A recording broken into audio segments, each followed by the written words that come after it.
Good evening, ladies and gentlemen. What did you think of Blaze? Please welcome the director of Blaze, Ethan Hawke.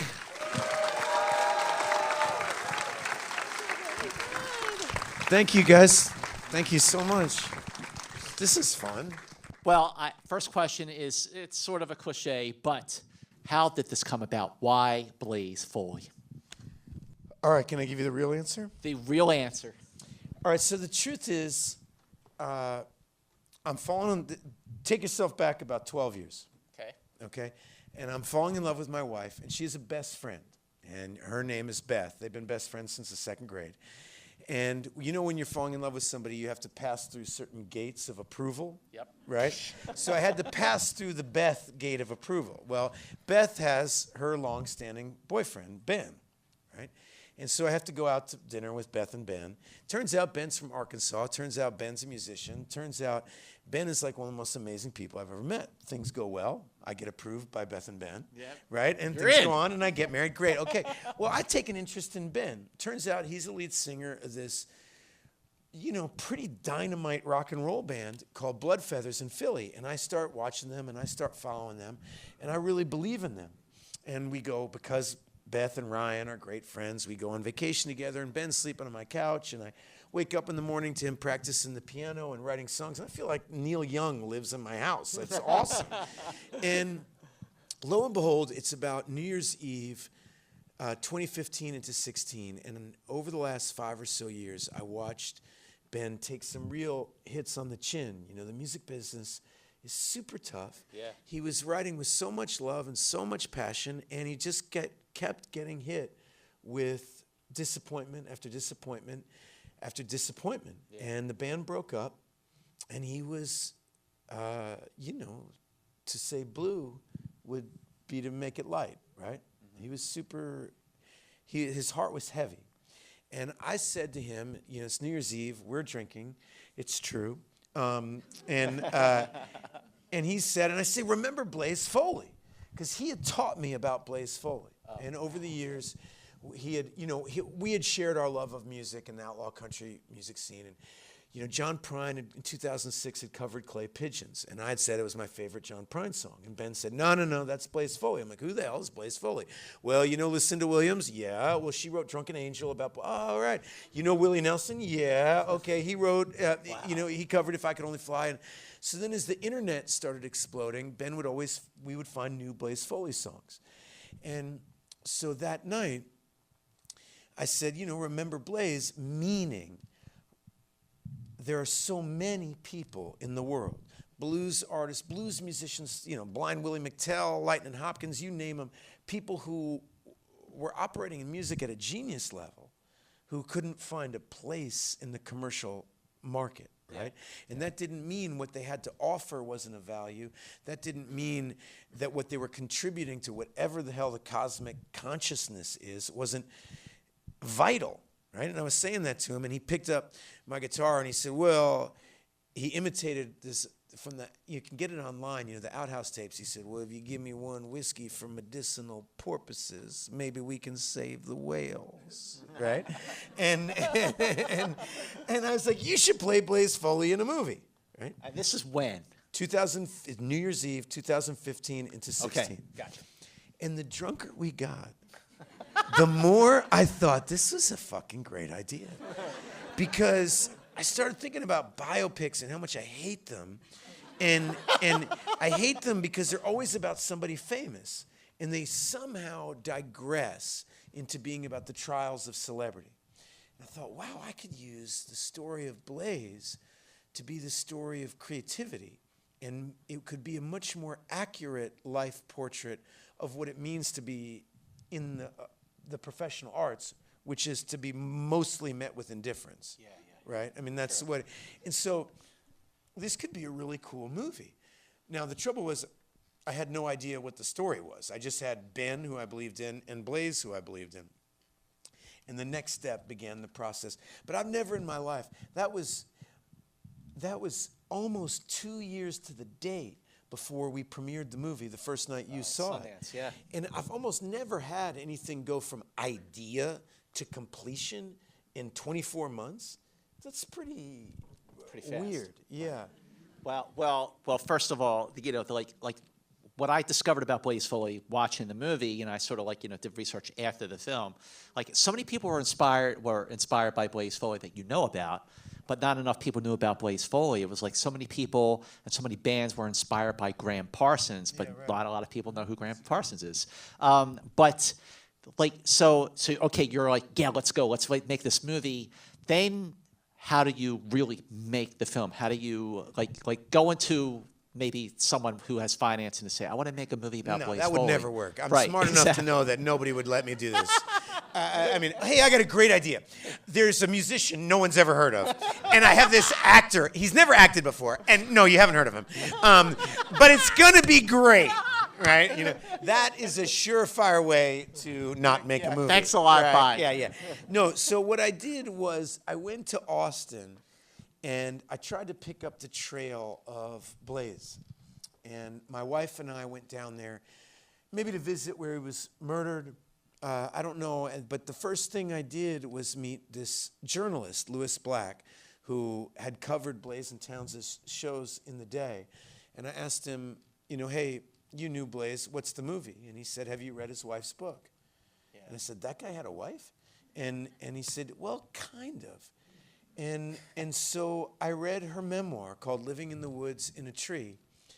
And the combination of knowing that he was shot and killed, and that this duct tape messiah that people call him, this guy with this huge beard, homeless man who lived in dumpsters at the end of his life, his creative life had started falling in love in a treehouse with this actress that he believed in.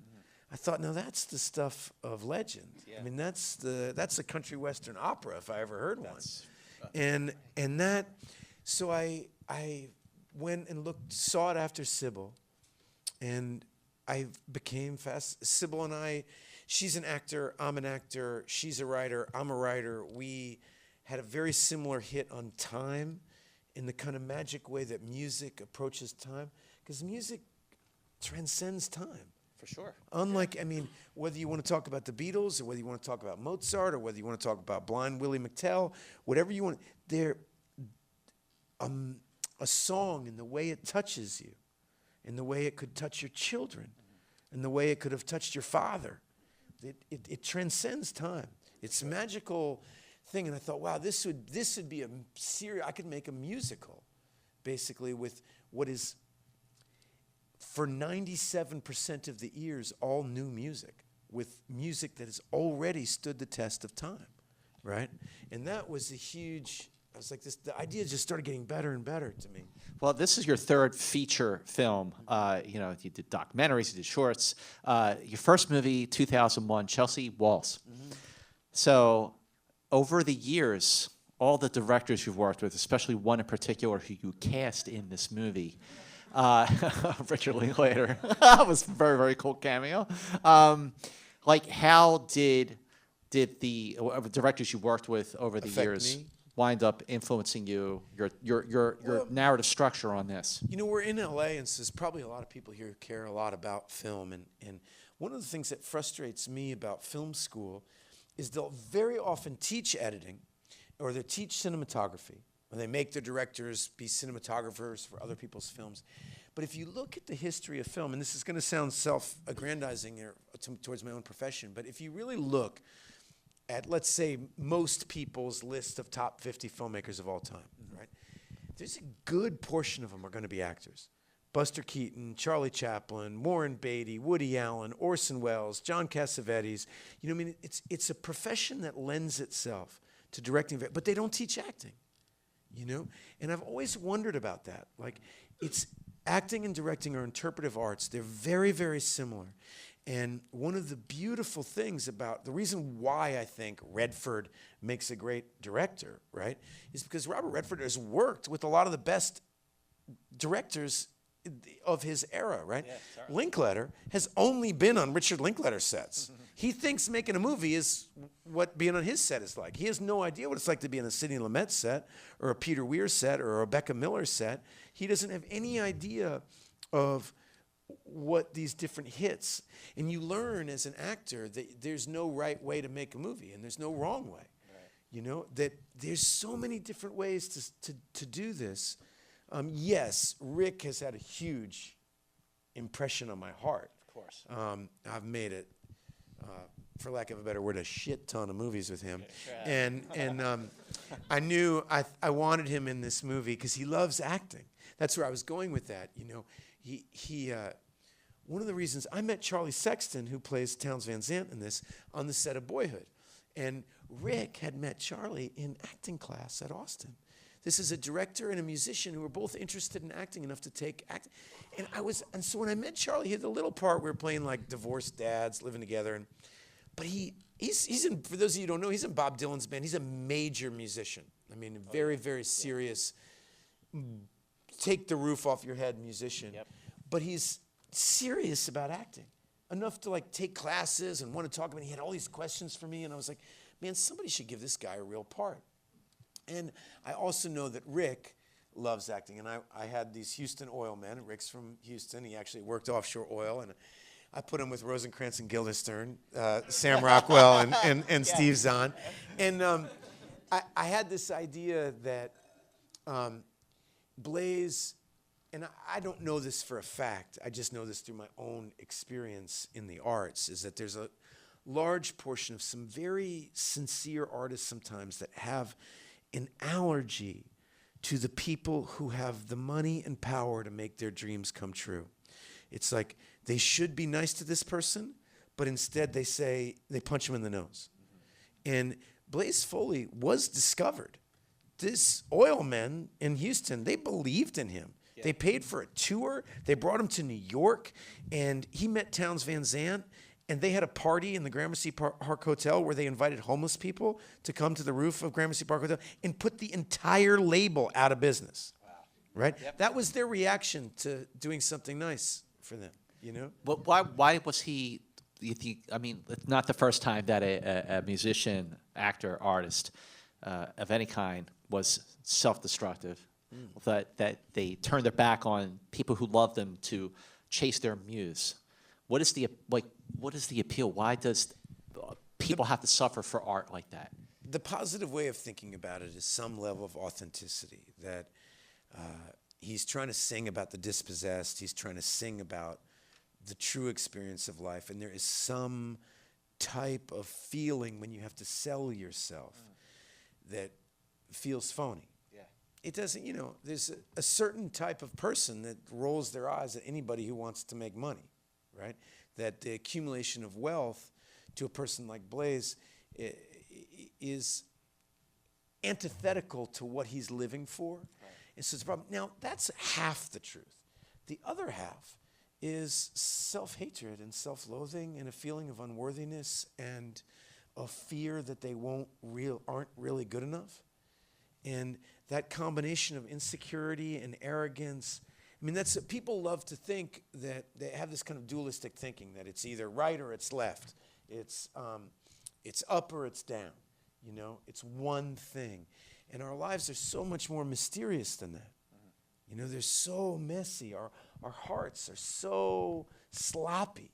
And I was hoping to capture that feeling of like, well, part of it's authenticity and part of it is insecurity. Totally. And part of it is depression. Like he doesn't deserve it. Yeah. You know? You know, how did you approach making this film? Did you approach it as a work of nonfiction, which it is, or did you approach it as a work of fiction? Fiction, you know, we live in a great area of Wikipedia. You can Google Blaze Foley. You can find out all the facts like that. You know, you can find video of him playing a wedding in Austin in 1983 right tonight. You can go home and do that. And so the idea of doing a reenactment was not interesting to me. One of the great values of the fact that most people here haven't heard of Blaze is that Ben doesn't have to do an impression. You know, if you do, I played Chet Baker. You know, Will Smith played Muhammad Ali. You know, there's Joaquin did Johnny Cash. You know, and you have to kind of tip your hat to the iconography of said famous person. Ben didn't have to do that. We could actually make a blues song about Blaze Foley, and I wanted to make a movie about depression, human creativity, love, sex, death, and friendship, right? It's like just a classic subject matter of a good blues song. I'm sorry for your troubles, man, but everybody's got them. You know? I mean, that's it. And so I didn't want to I wanted to use Blaze's music and the way that his spirit affected me and the way it affected Ben and the way it affected Sybil to make a piece of art. You know, because if I made a movie about your life, right, from your mom's point of view, it's one movie. If I write it from your ex-boyfriend's point of view, it's a different movie. If I write it from your best friend's point of view, it's a different. I mean, we all are. There's no one movie of any one person's life. It's not possible. That's a good point. That's a very good point. You know, Benjamin Dickey. Let's hear it for Benjamin Dickey, ladies and gentlemen. I mean, I was so floored. I'll tell him you did that. I you know, at the screening at Sundance, I ran to the front of the theater after the movie was over, and just I had to shake his hand. I geeked out. I totally geeked out about it. But so when you were rehearsing the film, when you're preparing the film, when you were making the movie, when did you just like sit back and just like go, holy shit, this guy is amazing? I knew he was amazing before we started, right? Yeah. I mean, I really did. I knew he was a special musician. I cannot tell you guys the gross way I underestimated the pressure of acting in a movie. Right. I brought my friend into the middle of a storm. I mean, what he was, when I first offered him this part, you know, he thought I was kidding. You know, that night, he's like, cool, dude, whatever. Yeah, great, thanks. You know, and then a couple months later, I was like, you know, I'm writing this thing. He's like, cool, I guess. Yeah. And then and it was about August, I met him. I said, look, I got to look you in the eyes. And we met, and I said, listen, I'm going to do this. You know, are you down? And he was Man like, of your word, man. he was like, yeah, what do you mean? I mean, that's the truth. He didn't know. I remember he said to me, so I'm going to learn all Blaze's songs. But the trouble is, as I started writing it, the expanse of the part kept increasing, right? Like at first, I thought maybe it was going to be a music, like he'd just play the songs and I'd film it or something, you know? Yeah.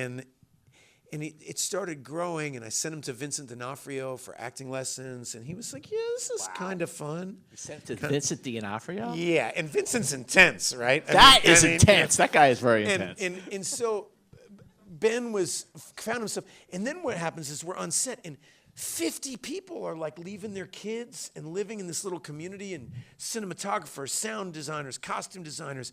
The pressure got so intense. Sure, you're making a movie. Yeah. And I mean, and he was like, buddy, I have no idea what I'm doing.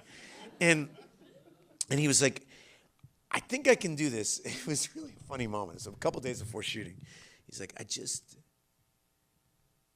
what do I do with my hands? I was like, you got so many bigger problems than that. I said, you have no idea. I mean, this is about the sweetest damn thing I've ever heard. You're about to be shot, and you're worried about what you're going to do with your hands. So I realized that because I've been acting since I was 13, right? There's a lot of things I take for granted. And so I tricked him, and I said we were going to do a week of camera tests. You know, and that I wasn't sure about this new camera. And I think it doesn't work, and I don't think I like it. And we've got these lenses, and I think they're bogus. Because I got these lenses from Romania. I was trying to get a different 80s look. So I got these communist lenses, right? And they're really good. But I was pretending, and we would do a scene, and Ben would screw up a line, and I'd say to the DP, you know, these lenses suck. We're going to have to redo this. And Ben's like, hey, I'm sorry. Oh, don't worry about these lenses. They're terrible. Let's just do it again. And slowly, Alia Shawkat. Oh, she's great, by the way, Alia Shawkat. Yeah, she's amazing. Yeah. And she believed in Ben. And she started buying into this idea. And she's a deeply relaxed person. She's a deeply centered performer. And she's very appealing person to be around. You know, we all have like, you know, you see it like in quarterbacks or something. She's the type of person that makes you feel like everything's going to go okay. Right. And I remember Ben, before the first day of camera tests, he's like, you know, and you have to understand, if you know Ben, he's 6'5", he's huge, and he's so confident. and he's so cool, and he's so relaxed, and I mean, if he were here, you'd fall so in love with him, the way he talks and thinks, and to see him nervous was shocking. You know, he's like, listen, Alia, I got to tell you, my spaghetti house is on fire here, and I remember him saying, I'm just about as nervous in the service as I could be. And she just, looked at him and said, me too, and we're going to do this together. And so I just gave him some real simple exercises of listening and talking. And the funny thing is, Ben had such a crush on her that he forgot to be nervous. It's very hard not to have a crush on Alia. Yeah. And he just started wanting to impress Alia. And he started doing this and talking. And before too long, his confidence arrived, and it was very exciting. And so I guess it was about 2 weeks or so in that I watched my friend take flight. And I remember turning to the DP who I'd promised that this was going to happen. And he looked at me, and it's really exciting. That's great. I want to take questions from the audience, but right there, yes. Hi. So, what advice would you have to somebody out here who feels like a blaze? Ooh, well, dude. What advice would you have for someone out here in LA who feels like a blaze? It's a reason to make the movie, right? I mean, that's the truth. That's the reason to make the movie. It's that the world is full of shit. It's just, I mean, look around you. Look what makes money, and look what doesn't make money, and you have to. I remember I had the good fortune of being 25 and meeting Richard Linklater, who said to me, because I'd actually heard, before the idea of this movie was a dream, I'd seen in '94, I'd seen this interview. I love Townes Van Zandt. He was my hero. He is my hero. But I saw this interview where he said, if you want to be real, you got to give it all away. Forget your family, forget friends, forget, And I was, it's something about it stripped me naked, made me feel like a total fake and a poser, And I was telling Rick about this, and Rick said, you know what? I don't buy that. I don't buy it at all. I believe that what is our work in service of? And if your work is in service of the art form, whatever it is, if your creativity expresses itself in taking care of kids, whatever the hell it is, architecture, music, rock and roll, whatever it is, if you're in service of it, then you are of value. And you trust, like I trust that acting is of value. When I watch a great performance, I may not get to do it, but I know that the profession has value. Neil Young, when I listen to him play music, or when I listen to Lightning Hopkins or whatever, I know the profession of making music has value. And I want to be in service of that. And if that's my goal, then I can't fail. Because I don't get to decide which wave, who gets to be Bob Dylan and who gets to be Emily Dickinson, and we don't get to decide that. But we can decide to be of service. And if you do that, then you're not asking always for what's coming back to you. You can just, and then your confidence can gain because you're of value because you're serving this art form and you can trust in it, right? That's my answer. Got time for one more in the hat right here. Yeah, it seemed, first of all, thank you so much. My pleasure. I love it already. Me too. To everybody. And that means a lot to me. And the second thing is, you seem like you left a lot out. When you're telling the story of a man's life, of course you have to. But, and violence, it seemed like you left out. And Blaze was known as a very gentle person who got in fights a lot. Yeah. It's a weird thing. Yeah. A gentle person who fought a lot. Yeah, I wonder if you could shed some light on how you chose what to leave out and why. That's a great question. That's a great question. It's just a great question. And, people ask me that on set, There's a pornography to violence that we're inundated with, And if you've ever been in a bar and somebody punched somebody else, it's, your spine, moves in a weird. It's not like watching Aragorn chopped the heads off of orcs. You know, it's different. You know, and I feel like the history. You know, I met a lot of people that know Blaze and people that knew him at the end of his life. You would hear people say, you know, he's an asshole. Why are you making a movie about him? You know, he was an addict at the end, right? A full-blown addict. And you'd hear people go, oh, don't listen to him. He's an asshole. Blaze is always sweet as can be. He deserved a punch in the face. You know what I mean? It was very fascinating walking around Austin trying to figure this out. And I don't like violence. And I don't, there's a great Spike Lee quote that always has unnerved me because he talked about that you actually can't photograph drug use without making it sexy. It's like you were watching Trainspotting. I remember leaving the theater going, God, I'd kind of like to try heroin. You know, I mean, I did. Like, it makes it look really cool. It's, you can't, the simple act of photographing it celebrates it, right? And I like the idea of photographing someone clean up the broken glass, photographing him spitting the blood out, you know, photographing him walking out of the house shot in the gut. I don't know what happened that night. I know it takes two bad drivers to have an accident, you know, and I think something, I don't like glorifying violence. And it is a part of storytelling. It's a part, humanity loves it. We love, from Julius Caesar, Hamlet, right? You know, I mean, all those Greek plays, you know, they're chopping out their own eyes. We love it. I don't know why. But I was trying to do something else and not pimp out the violence of it. It's just a gut feeling. Ladies and gentlemen, please spread the good word. This movie has 100% on Rotten Tomatoes. And this is the advertising budget right here. 100%. This is it right here. You are the advertising budget. Thank Spread you. the word. Thank you so Ethan much, Hawke, guys. ladies and gentlemen, thank you so much. Have a great night.